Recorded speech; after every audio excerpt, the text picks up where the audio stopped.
刚买的新桌子坏掉一个角，你看日本木工他是怎么修复的，真的是太先进了。这样修复好以后和新的一模一样。他先在这个桌子角上画出一个长方形，然后把这个坏掉的呢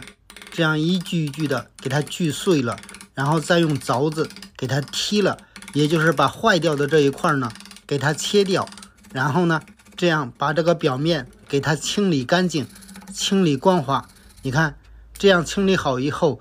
找一个木方放在这里给它做出标记，然后再锯掉，锯掉以后正好你看把这里也锯了，正好可以放在这个缺口这里，抹上木工胶，